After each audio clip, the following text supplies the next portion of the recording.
नमस्कार, स्वागत है आपका इंडिया न्यूज पर और मैं हूं आपके साथ स्वाति सिंह। प्रधानमंत्री नरेंद्र मोदी के यूनिफॉर्म सिविल कोड यूसीसी यानी समान नागरिकता संहिता कानून को लेकर दिए गए बयान के बाद से इस मुद्दे को लेकर सियासी जंग छिड़ गई। इसको लेकर विपक्षी दलों के साथ साथ मुस्लिम धर्म गुरुओं और संगठनों ने बीजेपी सरकार के खिलाफ मोर्चा खोल रखा है। अब इस मामले पर बहुजन समाज पार्टी की राष्ट्रीय अध्यक्ष और पूर्व मुख्यमंत्री मायावती ने यूसीसी का विरोध ना करके एक तरह से अपना समर्थन दे दिया है।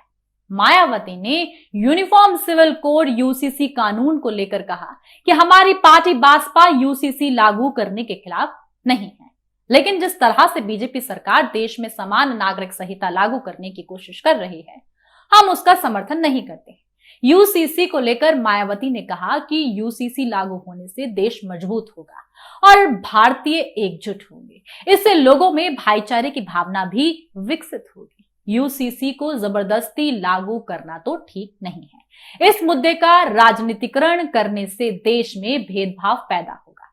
मायावती का कहना है कि भारत देश में हिंदू, मुस्लिम, सिख, ईसाई, पारसी व बौद्ध धर्म को मानने वाले लोग कहते हैं, जिनके अपने अपने साफ तौर पर ये सभी तमाम तरीके की बातें करते हैं, जिस तरीके से रहते हैं, ये पूरे देश को हमारे पूरा करते हैं, जिसके अपने अपने रहन सहन, तौर तरीके और रस्म रिवाज हैं, जिसे नजरअंदाज नहीं किया जा सकता। इसके साथ ही मायावती का कहना है कि अगर सभी धर्मों के मानने वाले लोगों पर हर मामले में एक समान कानून लागू होता है तो उससे देश कमजोर नहीं बल्कि मजबूत होगा। जिसे ध्यान में रखते हुए भारतीय संविधान की धारा 44 में समान सिविल संहिता यानी यूनिफॉर्म सिविल कोड यूसीसी को बनाने पर वर्णित है और साफ तौर पर बासपा सुप्रीमो ने कहा कि उसका जिक्र किया गया है। मायावती ने इस पे यूसीसी को जबरन थोपने का प्रबंधन बाबा साहेब डॉक्टर अंबेडकर के संविधान में निहित नहीं है। इसके लिए जागरूकता या आम संहिता को श्रेष्ठ माना गया है।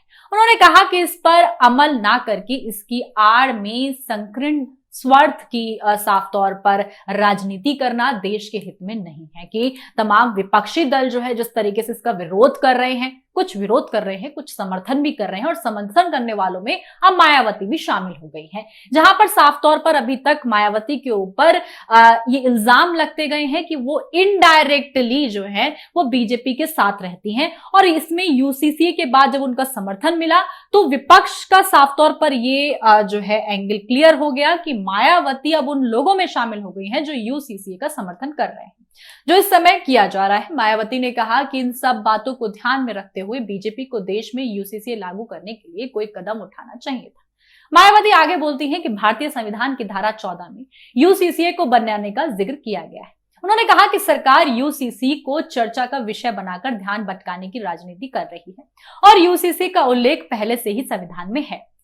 यानी कि मायावती यहां पर भी एकदम इनडायरेक्टली बोलती है कि जो सरकार लेकर आई है वो तो संविधान में पहले से लिखा है, सरकार कुछ नया नहीं लाई है। हाँ, सरकार लेकर आई है लेकिन उसको मानने के लिए अभी जनता को आगे आना होगा और विपक्ष को थोड़ा शांत रहना होगा। तो मायावती इनडायरेक्टली बीजेपी के उस लाए हुए बिल को समर्थन दे रही हैं। वहीं आपको बता दें कि यूसीसी पर सबसे पहले आम आदमी पार्टी अपना समर्थन दे चुकी है। आम आदमी पार्टी के संगठन महासचिव और राज्यसभा सांसद संदीप पाठक ने कहा था कि पार्टी यूसीसी का साफ तौर पर समर्थन करती है। तो तमाम ऐसे विपक्ष हैं जिनका समर्थन इस बिल को मिला है, लेकिन कई विपक्ष एक साथ खड़े हैं जिनका समर्थन इस यूसीसी बिल को नहीं मिला है। इस पर राजनीति तो गरमाई हुई है, लेकिन जनता का भी इस पर नजरिया अलग है, चाहे फिर मुस्लिम समुदाय हो, आदिवासी हो या फिर पारसी।